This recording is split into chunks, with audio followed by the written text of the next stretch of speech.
மேற்படி 86வது திவ்யதேசம் ஆச்சரியமான தென்திருப்பேரை மகர நெடுங்குழை காதனுடைய ஆஸ்தானம் சரித்திரம் என்னன்னு பார்ப்போம்.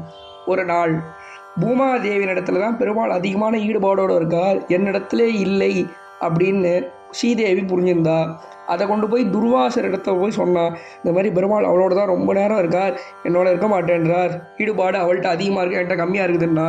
துர்வாசர் பார்த்து சரி இரு, அதுக்கு நான் ஒரு வழி பண்ணுறேன்னு சொன்னார்.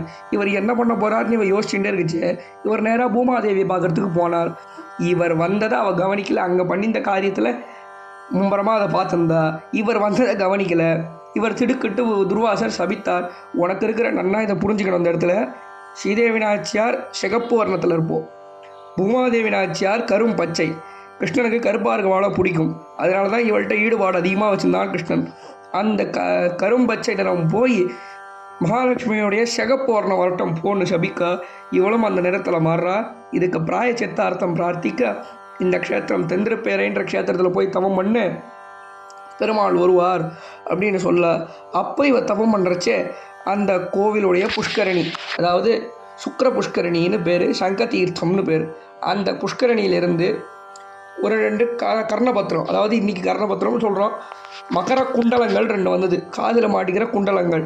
அது மீன் வடிவத்தில் இருந்ததாம், அதனால தான் மகர குண்டலம்னு பேர்.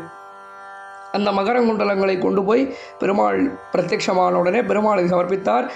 இவள் சமர்ப்பித்ததை சாற்றி கொண்டு பெருமாள் அவளுக்கு அனுகிரகம் பண்ணபடியால் மகர நெடுங்குழை காதர், மகரம்னா என்ன மீன், நெடுங்குழை, குழைன்னா காதில் மாட்டிக்கிற கடுக்கன் கர்ணபத்திரம், நெடுங்குழை நீண்ட குழை. அது எந்த வடிவத்திலிருந்து தான், மகர வடிவத்திலிருந்து, மீன் வடிவத்திலிருந்து தான் மகர குண்டலம்னு பேர். இன்னைக்கு கூட அந்த மகர குண்டலத்தை போய் அந்த பெருமாளை சேவிச்சேன்னா காதில் மகர குண்டலத்தோடு எழுந்தொழிருப்பார். சுவாமி மகர குண்டலம்னா நான் எங்கே நன்னா சேவிக்கிறதுன்னா, நேராக பண்டரிபுரம் விட்டலனை போய் சேவிச்சிருந்தா காதில் மீன் மாதிரி ஒரு குண்டலம் சாத்தின்னு இருப்பார், அதுதான் மகர குண்டலம்னு இருக்கும். ஆச்சரியமான மகர குண்டலத்தை சாத்தி கொண்டு பெருமாள் மகர நெடுங்குழை காதராக எழுந்தொழிருக்கார். இதுதான் சரித்திரம். இனிமே பெருமாள் எப்படி எழுந்தொழிருக்கார்னு பார்ப்போம். மூலவர் மகர நெடுங்குழை காதர், நிகரில் முகில் வண்ணன் திருநாமம், கிழக்கு நோக்கி அமர்ந்த திருக்கோலம், தாயார் திருப்பேரை நாச்சியார், விமானம் பத்ர விமானம், தீர்த்தம் சுக்கர புஷ்கரணி, சங்க தீர்த்தம், மத்ய தீர்த்தம்னு ஒரு பேர், மகர தீர்த்தம்னு அதுக்கு இன்னொரு சம்ஸ்கிருதத்தில் பேர். இந்த க்ஷேத்திரத்திலே ஆச்சரியமாக ஒரு சரித்திரம் என்னென்னா, இந்த க்ஷேத்திரத்தில் நேராக பெருமாளுக்கு நேராக சேவிச்சோன்னா கருடன் தள்ளி இருப்பார். அது ஏன்னா குழந்தைகள்லாம், அந்த ஊர் குழந்தைகள்லாம் விளையாடுவாளாம் சன்னதி எதிர. பெருமாள்னு பார்த்தாராம், என்ன இவ விளையாடுறது நம்மளுக்கு தெரிய மாட்டேன்றது என்னன்னு பார்த்தா கருடன் நன்னா மறைச்சிருந்தாராம். நேர் கொஞ்சம் நகரும் நான் அவளை பார்க்கணுமேன்னு பெருமாள் கருடனை கொஞ்சம் நகுத்திட்டு, இதே மாதிரி எங்கே சேவிக்கலான்னா திருக்குறுங்குடியில் கருடன் தள்ளி இருப்பார். நம்பாடுவான் கடாட்சிக்கிறதுக்காக கருடனை தள்ளிவிட்டார். இந்த இடத்துல குழந்தைகளை கடாட்சிக்கணும், குழந்தைகளை பார்க்கணும்னு சொல்லி நகுத்திட்டாராம். ஆழ்வார் ஆச்சரியமா திருவாய்மொழி 7ஆம் பத்து 3ஆம் திருமொழியில் 11 பாசுரங்களாலே மங்களாசாசனம் பண்ணுறார்.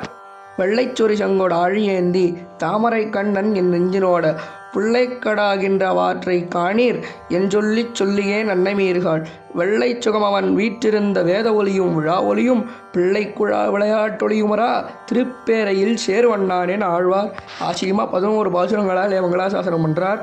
ரொம்ப ஆச்சரியம். இன்னும் இந்த பெருமாள் திருவடிக்கு பல்லாண்டு, இந்த க்ஷேத்திரத்து நாச்சியார் திருப்பேர நாச்சியார் திருவடிக்கும் பல்லாண்டு, நம்மாழ்வார் திருவடிக்கும் பல்லாண்டு பாடி அடுத்த க்ஷேத்திரத்துக்கு பிரயாணிப்போம்.